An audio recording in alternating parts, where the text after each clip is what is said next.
हरिओम आनंद शांडिल्य के YouTube channel पर सभी दर्शकों का हार्दिक स्वागत है। हार्दिक अभिनंदन है। दर्शकों, आज बताएंगे कि व्यक्ति को किस प्रकार से पितर ऋण लगता है, किस प्रकार से हमारे घर में हमारे कुल के पितर कुपित हो जाते हैं, किस प्रकार से वह सभी को पीड़ा देने लग जाते हैं।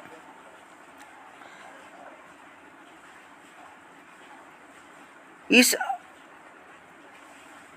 होरा का कहा जा सकता है यह और अपने डीएनए को ही पहचानती है। स्वयं में ये इतनी समर्थ नहीं होती कि अपनी पुरानी जीवात्मा के पास जा सके या अंतरिक्ष में व्याप्त आत्म तत्व में ही विलीन हो सके। वह जीवात्मा से संयुक्त रहने पर ही उनके साथ जा पाती है। बाद में छूट जाने पर अलग से जाने के लिए उसे अतिरिक्त ऊर्जा की आवश्यकता पड़ती है। इसी अतिरिक्त ऊर्जा को प्राप्त करने की आशा में वह अपने डीएनए से संबंधित लोगों से उम्मीद करती है। वह उनको संकेत देती है। यदि वह न समझ पाए तो कुछ अवधि के बाद वह निराश कुपित होकर अपने डीएनए के अन्य सदस्य से संपर्क करती है। वहाँ भी आशा पूर्ण न होने पर अगले सदस्य के पास जाती है। इस प्रकार यदि वह मुक्त न हो पाए तो पूरे वंश को प्रभावित करती है। इस कोप के दुष्प्रभाव वश के लोगों को झेलने पड़ते हैं। विज्ञान की दृष्टि से देखें तो यही पितर दोष है। अनुष्ठान, श्राद्ध, मंत्र आदि अनेक प्रणालियों के माध्यम से उस छूट गई होरा को अतिरिक्त ऊर्जा भेजी जा सकती है जिससे वह मुक्त हो सके और वंश या परिवार से पितर दोष समाप्त हो सके। किंतु ऐसा तब ही होगा जब हम संकेतों को समझने या ज्योतिषी का सुयोग्य मार्गदर्शन मिल जाए, वरना इन संकेतों को न समझकर हम उस होरा की निराशा कोप अनजाने में ही बढ़ाकर दोष को और मजबूत कर लेते हैं। कुछ मामलों में हमारे दुर्व्यवहार, अपराध, पाप, तिरस्कार आदि के कारण हमारा बुजुर्ग व्यक्ति मृत्यु के समय हमारे प्रति क्रोध, घृणा, वितृष्णा का गहन भाव साथ रखता है। इससे भी उसके कोप या घृणा की गहन भावना के कारण जीवात्मा मुक्त नहीं हो पाती। उसकी होराबा मंडल यही रह जाता है।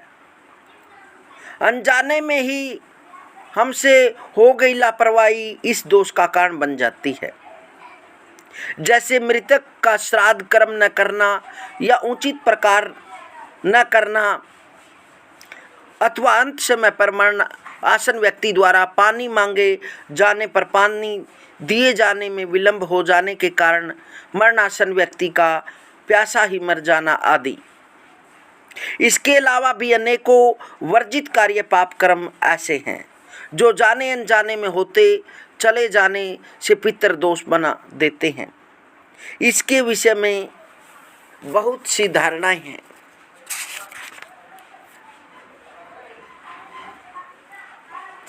महाभारत तथा पुराणों आदि ग्रंथों में पितरों का महत्व देवताओं से अधिक कहा गया है।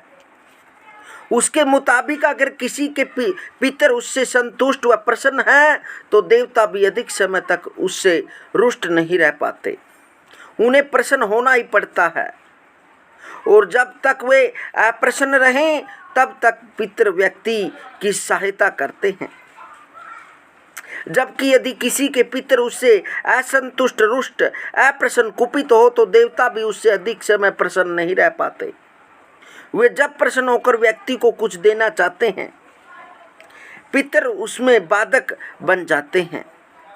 कारण यह है कि पितरगण देव सभाओं में आते जाते रहते हैं और वहाँ उनकी बात को सम्मान सहित स्वीकार किया जाता है। वे यदि चाहें तो अपने डीएनए के किसी वंशज को उसके पुण्य और सद्कर्मों का फल मिलने से स्थगित कर सकते हैं। उसके वर्तमान भाग्य में सुख सुविधाएं भोग न होने पर भी उसे अग्रिम रूप से प्राप्त कर सकते हैं।